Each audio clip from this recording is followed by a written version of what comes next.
feel alive. I'm just trying to make you feel something. Yo, what is up? Welcome back to another episode of the Sleepover Podcast.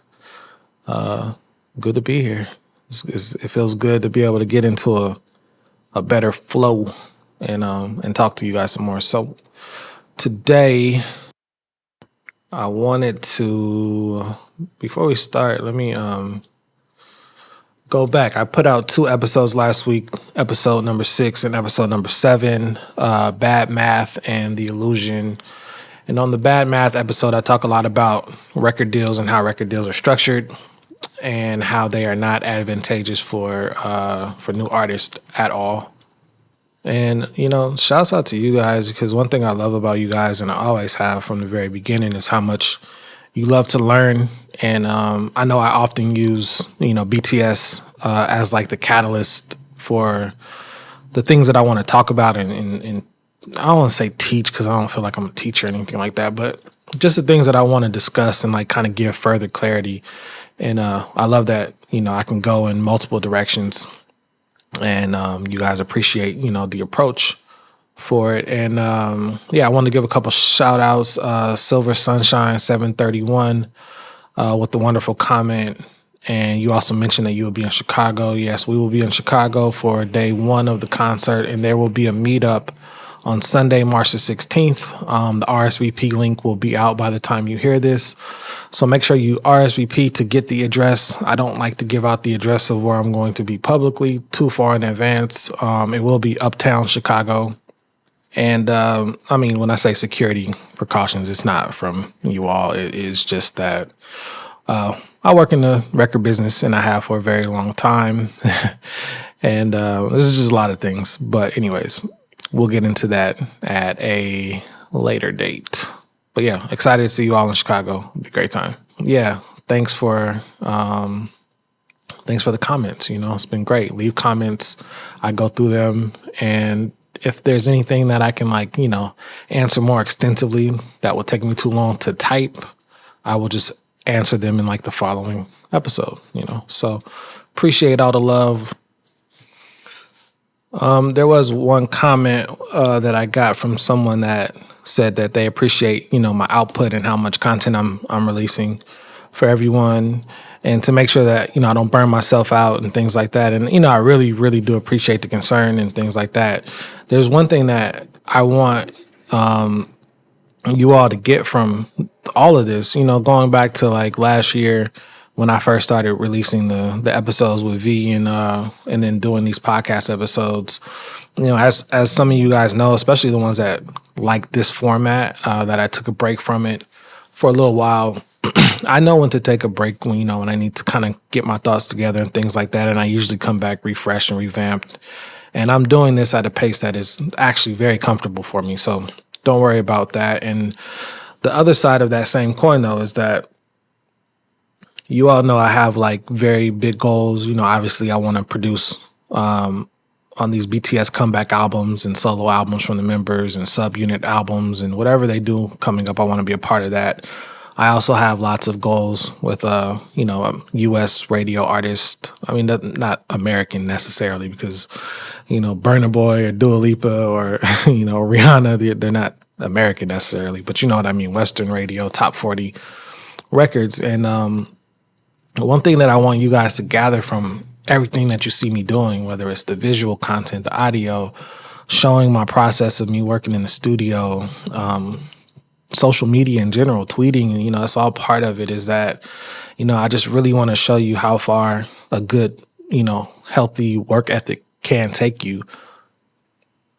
Even though I've had some really big successes in my career, I'm still hungry for more things. And, eventually at the end of this, not the end, but over time, I just want to leave a blueprint that you can look back at and say, I watched Sleep go from, this situation to that situation, and I watched him really work, and now he's one of the biggest producers and songwriters in the world. And, and I was there supporting his content early. That's what I want you all to get from this, is that, you're watching somebody that is highly focused and extra determined to reach my goals, and hopefully, that rubs off and inspires you, whether it's finishing school or having a career switch or, just being more dedicated to your family or whatever it is. I hope that I can inspire you to really go for the things that you want, because, time is not, we don't have an unlimited supply of it. It's a crazy asset in that respects, because you never know how much more you have of it.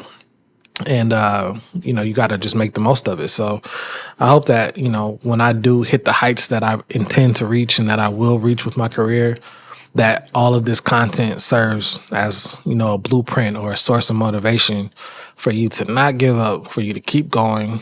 Don't let the naysayers tell you that you can't do it. If they say you can't do it, I'm canceling them out by saying that you can do it. And just go for everything that you want, because you deserve it. So make sure you go get it. And to those of you that, refer to yourself as dope old army, I know for sure that what he was saying was dope older army. He wasn't calling you old, but dope older army. Don't let the ageism on the internet deter you from like chasing your dreams neither. It's not too late. Like it's not too late to switch something in your life that you don't like, or to go after something that you want. And when I say that, like, okay, yes, if you are 50-year-old man, you are never going to be LeBron James, but there's only one LeBron James anyways. But there are things in your life that if you want to go after them, you have to find what that is for you, and it's not too late to do that. The wildest thing about ageism online is that it's mostly coming from people who haven't lived long enough to know better. I think youth and being youthful, it's not about rejecting age. It's about embracing energy and curiosity and growth and things like that. And on the other side, maturity isn't about being old. It's about having like the wisdom to evolve while you're still enjoying life. And the irony is one day they'll understand, but for now they're too inexperienced at life to even realize that. You know what I'm saying? So don't feel like you're too old to pursue things. I had the thoughts like, I'm too old to be trying to get into like content creation space. And then it's like, what am I talking about? I have so much more life to live. And there's so many people that are my age and older or close to my age, and they are interested in all these same things that I'm interested in, whether it's music or, film or just art in general. So there's room for everybody, but not on the Lakers. It's a cultural divide. I'ma get it on the flow. You really about to do it? 40 acres in the mule. This is bigger than the music. You really about to do it? Yeah, they tried to rig the game, but you can't fake influence. They try to rig the game, but you can't fake influence. So this is not going to be a Super Bowl take, in my opinion, on the Super Bowl and what it meant. I feel like enough people in the world have provided their opinions on the show. It was amazing. It was great. I love Kendrick.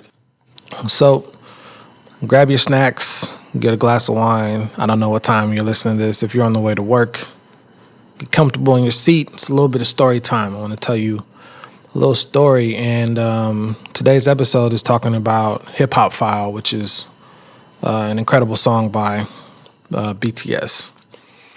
For me,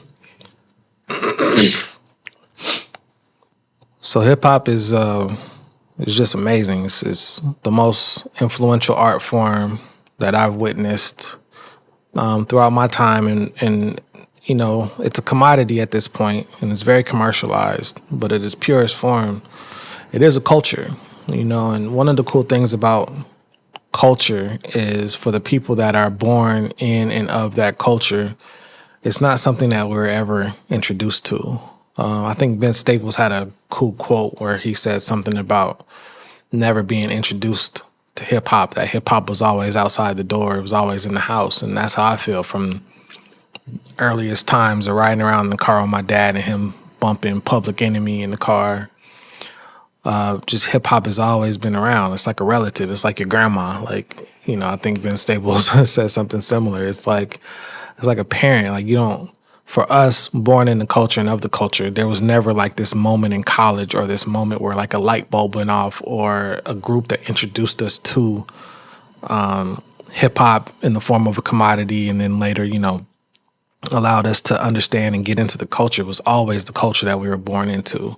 And I think that that's where a big misunderstanding comes from, when there are other people that feel extra entitled to the culture and don't understand that they're a guest of something just because it's a commodity, if that makes sense. And, for hip hop, it's always been more than music. It's a language, it's a movement. And, in theory, it was not something that was like, that they thought would ever like really leave the block. It started in, parks in the Bronx, 2 turntables and a microphone and an idea. Nobody knew that those block parties would spark a revolution, but they did. And now hip hop is everywhere. It's in places the originators never would have imagined that it reached. And I've seen it with my own eyes. Like, I walked through the streets of Tokyo and watched, kids in Shibuya ciphering on the sidewalk, spitting bars in Japanese, but with the same hunger and the same passion and the same, flow that you would hear in Atlanta, somewhere other side of the world, right? I've been to Oslo and seen murals of Tupac and Biggie painted on sides of buildings. And it's just a reminder that, and even in a country where English isn't the first language, hip hop still speaks very, very loud, In Sao Paulo, Brazil, I watched the favela turn into a dance battle arena with kids breakdancing on concrete, turning, the struggle into movement, rhythm, and expression. In Paris, I've sat in studios with producers where we're flipping old school samples, chopping up vinyl records in a way that would make, DJ Premier, J Dilla proud, you know what I'm saying? Hip hop didn't just travel, it transformed, it adapted, it became a blueprint. It became a way for people all over the world to tell their stories in their own way, through their own voices, and the struggles that they have in their own culture. A struggle for a kid rapping in Tokyo or, in Seoul, it's going to be different than, a struggle for, a kid in Inglewood. 2 totally different things, but struggle, it doesn't have to be the same struggle for it to be a struggle, if that makes sense. And that's the beauty of it. It's no matter where you go, whether it's New York or Nigeria or Seoul or Brazil or Greece, Amsterdam, all these different places, hip hop is a mirror and it reflects the people who embrace it. It doesn't, the art form doesn't belong to one area. It's accessible. It's accessible to everyone. And it is the most welcoming culture to guests who are being introduced through the actual art form of rapping. Hip hop culture really embraces everybody. It just asks that you respect it. You take your shoes off when you walk in, and you don't put your feet up on the furniture. That's all the culture has ever asked, and to do your research and to do your history, right? So picture this, just walk with me a little bit, right? It's a humid night in Seoul. I think this is 2014 or so. I'm walking down this little alley in Hongdae. I just seen all like the street performers. This is my very first time in South Korea, by the way. And then I hear like music bumping from this like little small record store, and like something about vinyl stores. It's 2 things, like the smell of vinyl, and then also like just random, but like the sound of like a basketball bouncing off of a gymnasium floor and hearing like sneakers squeaking. Those 2 things just get me excited for some reason. Both played really big parts of my, childhood and young adult life. So, so I walk in. I feel like they're playing. It was Nas or it was Biggie. I think it was Biggie. I think Ready to Die was playing. And behind the counter is this older guy, like probably in his 50s, probably close to 60. He sees me come in and he sees me like interested in the store in general, and he like smiles and he points to me and goes, hip hop. And then I was like, I smiled and laughed. I was like, yeah, I like hip hop. And he said, no, you are hip hop. He was referencing me hip hop, but he was smiling in such a way that I knew it was coming from like a real place of, just like adoration, It would have been funny if he would have called me something like random, like, heavy metal or just some obscure genre from somewhere else. But anyways, he goes, yeah, you're hip hop. And he goes, you should hear this. And I'm kind of like, okay, let me see what he plays, right? So he pulls out the CD, and the CD happened to be BTS Dark and Wild, right? And so I kind of like raised my eye, like BTS, and I'm like, I just heard about this group. I've been hearing about this group. It's starting to like, all these dots are starting to connect on this trip. This is my very first time in Korea, by the way. So he puts it on, he plays the track, right? And, beat kicks in, Bono crackle, all this little stuff. I hear like this beat that kind of has like a nice little bounce to it. And it kind of reminded me of a song called Beamer, Benz, or Bentley, just with like the little syncopated synthesized notes happening in the beginning. It reminded me of that. And, my first inclination is like, oh, okay, like they're kind of like doing something that's really popular in America production-wise here. So let me see. And then I hear, RM is saying in the background, like saying like, like you wonder why we in love with this hip hop thing. So I'm like, all right, I'm interested. So let's see. People wonder why we love this HOP. Shit. Before I like get into like any of the lyrics from the song or anything like that, just understanding like, 2014, this is like kind of like, I think K-pop and hip hop, well, K-pop was having like a fight for credibility in the hip hop space. Because one thing about hip hop, like I mentioned earlier and many times over, is that at its base form, it is a culture. Before it's a commodity, before it's anything else, it is a culture. And to have like the respect, it is one place where you have to, like the culture has to embrace you. If you want to be a huge hip hop artist, the culture has to embrace you. If you want to be more of a pop artist, you can rap, because rap and hip hop are not the same thing. Like I said, hip hop is culture.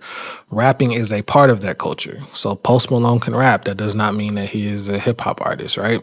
Hip hop is a lifestyle, something that you live, and there's elements to it that make it that. So, during this time, K-pop was, embracing a lot of like the aesthetics of hip hop, but they weren't being taken serious. There was some conversations surrounding some suspect hairstyles that even RM fell victim to at the time, and there was already like industry pushback that they were having, seen as like kind of like people were kind of like saying that, oh, they're too hip hop for like idol fans, but like not real enough for like the underground hip hop artists, right?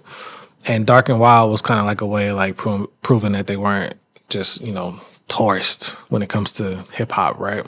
And so, they both came up in the underground rap scene and underground hip hop scene. I forget his name before he joined Big Hit, RM's name. I'm sure you guys will remind me.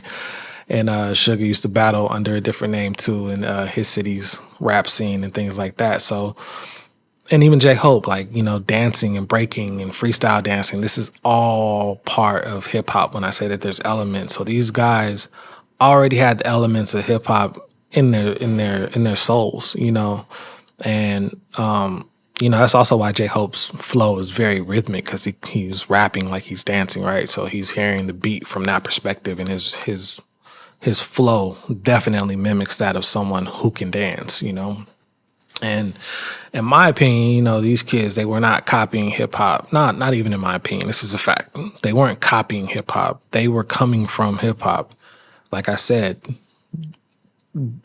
different. Just because their struggle isn't the same as some of ours, it doesn't mean that hip hop isn't also a mirror to the way that they live their lives, right? So, the verse is playing. I'm listening to it, and RM, he says, like, basically, like, people keep asking, like, why you love this hip hop shit? And he's like, what? And he's like, there's no reason. I love it because it's hip hop. But people keep asking, baby, why you love that hip hop shit? Good or not and mad at you, want it also cause it's hip hop. And, I that was one of the first things I heard, and I'm like, okay, like, this is pretty dope. And then I started hearing him naming different people. He goes on to mention Epic High, who, I didn't know who they were at the time. But, in hindsight, it's really cool to see not only did he shout them out as like some of the early influences and, you know, kind of like big bros in the industry, but he went on to put them on records, you know what I'm saying, and do shows with them and things like that, and like really like, you know, help keep them relevant and on the map through their own influence. And then he's also mentioned people like Jay-Z, who's my favorite rapper, and Nas, who's my other favorite rapper. And, you know, he mentions Doggy Style, which is, you know, Snoop Dogg's first album, which was the first cassette that I ever purchased. Highly disappointed with Snoop lately, but that's another story for another day.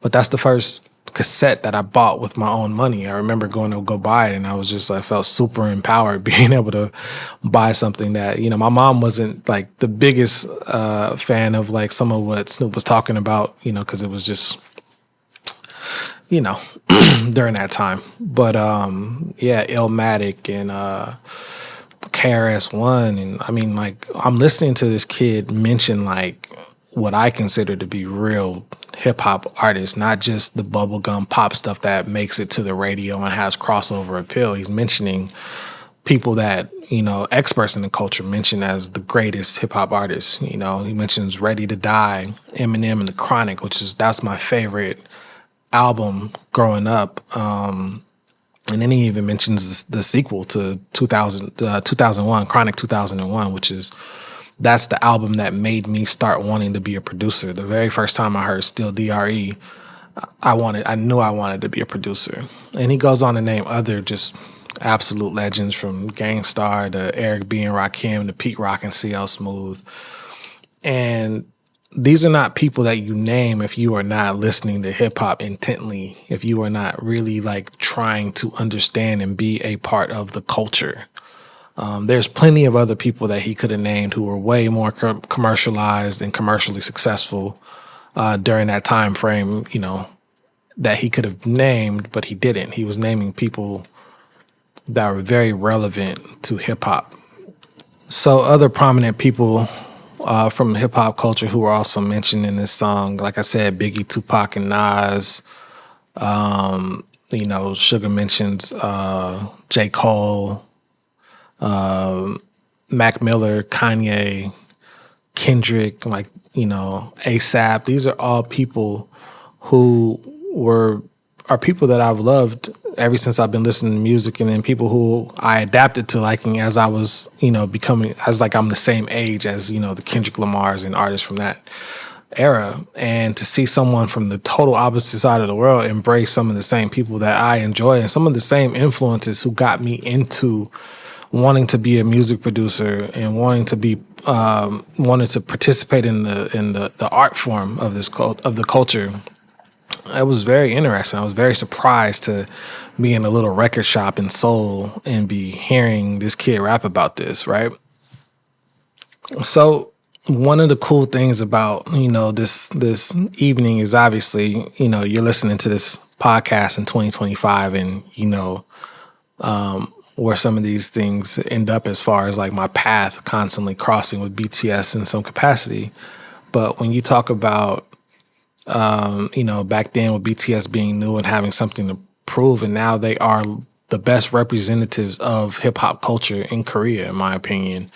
They are the standard of what it means to embrace another culture from a form of appreciation and not appropriation. You know, a lot of people rap, but everybody isn't hip hop. And, you know, they even came to America and, you know, learned some of the roots from OGs like Warren G and Coolio about what it means to be part of hip hop culture. And, you know, I think if more people in general, but artists, if they took that approach, I think that, like I said, like hip hop is super welcoming culture. Like if you love the art form and want to participate in it, the culture is going to embrace you. But as soon as you turn your nose up or snub the culture, you know, the culture will be done with you just as quick. You know, Tommy Richmond, he had a hit with the $1 Million Baby record last year. And for some unprovoked reason, maybe something deep in his spirit, he got on Twitter and he referenced himself as not being a hip hop artist. And, you know, the way when people say things like that, it really makes it feel like you wear the culture as a costume or you use it as a vehicle to get you where you want to go. And God knows, like, he wasn't involved in any controversy. He just tweeted that. And then he deleted it. But, the internet is written in ink. So it was too late for that. And it was too late for an explanation of what he truly meant, I guess. Like, I guess he had an explanation for it. But by that point, no one was interested. It was like, oh, okay, you're not hip hop. So if I hear you do something that's hip hop influenced, we don't want to hear it. Like, I think that people who truly respect the culture are not going to say that.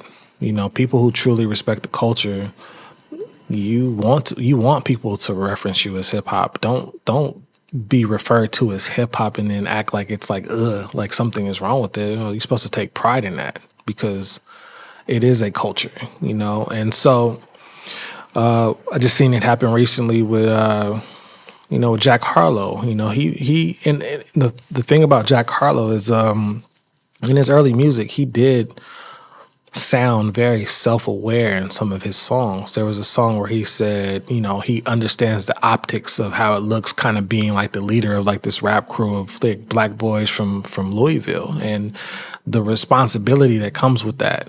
And then for me to hear on a new song recently where he kind of, after he's had his commercial success, he says something along the lines, and I don't really care if I misquote him or not, but I know he said something about like he doesn't need hip hop's stamp of approval, basically. In some version, he said that, and it's like the arrogance to like to let that come out of your mouth while you're rapping. While you're parading around as a hip hop artist.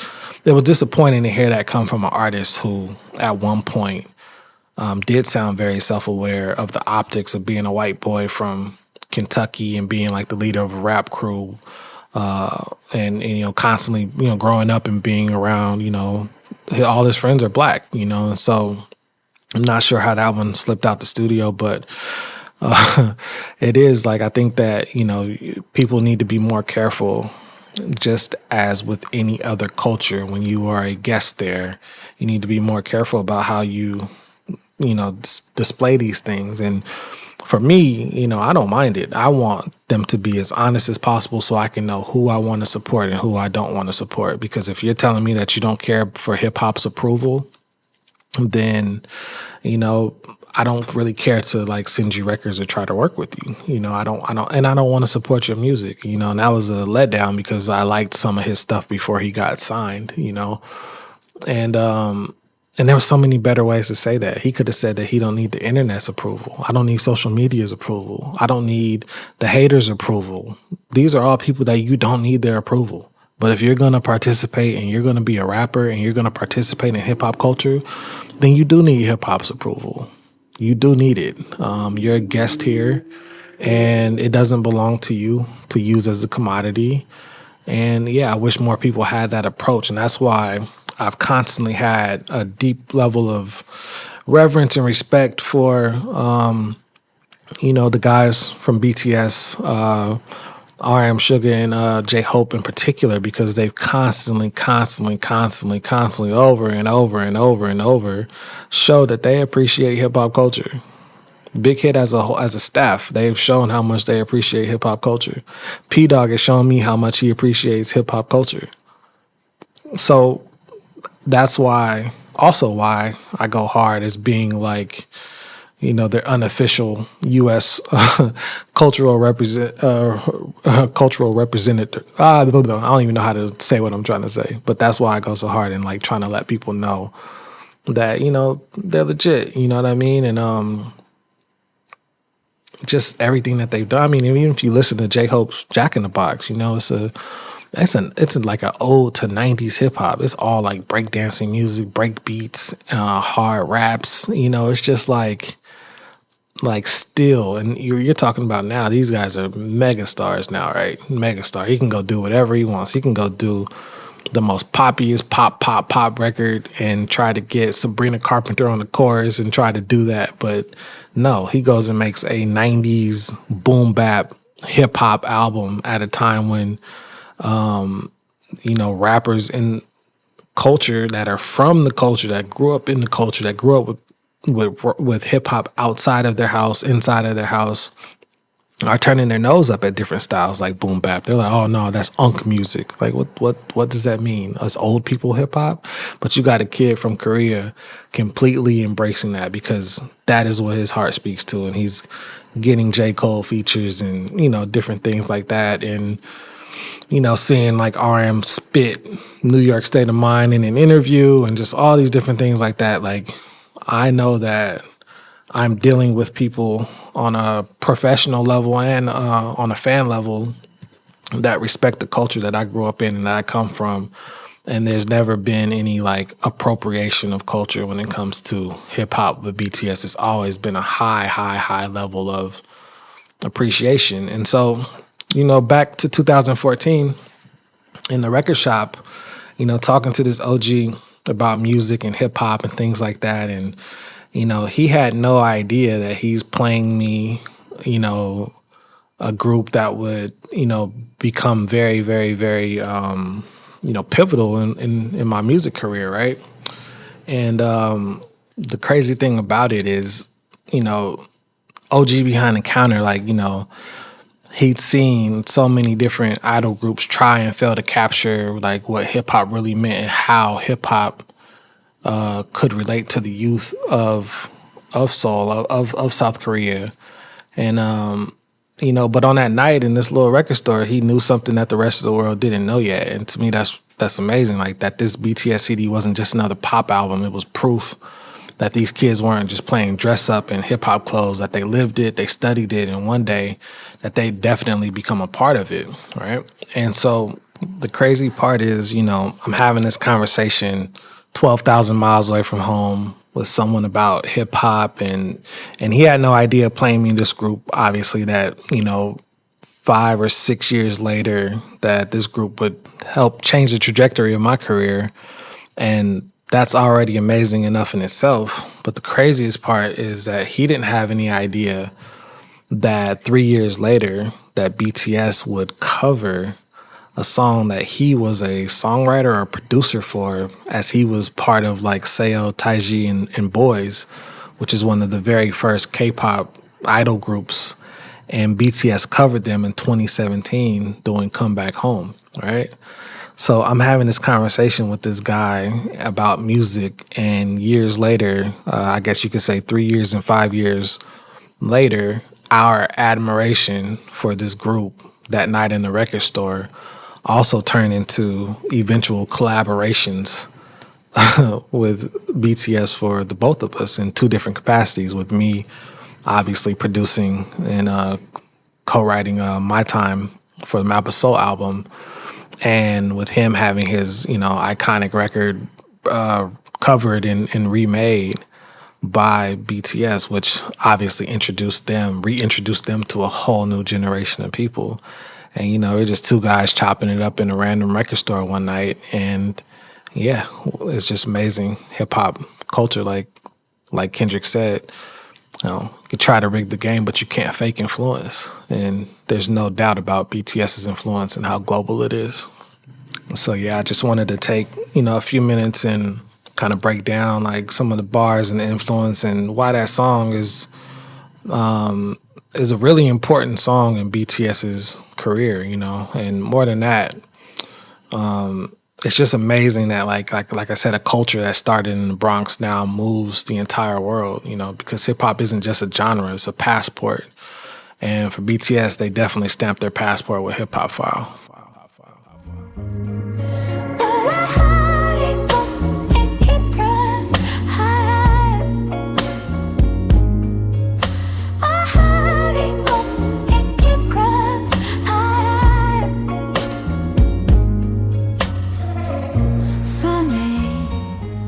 Lord, everything you need, come and see a real one.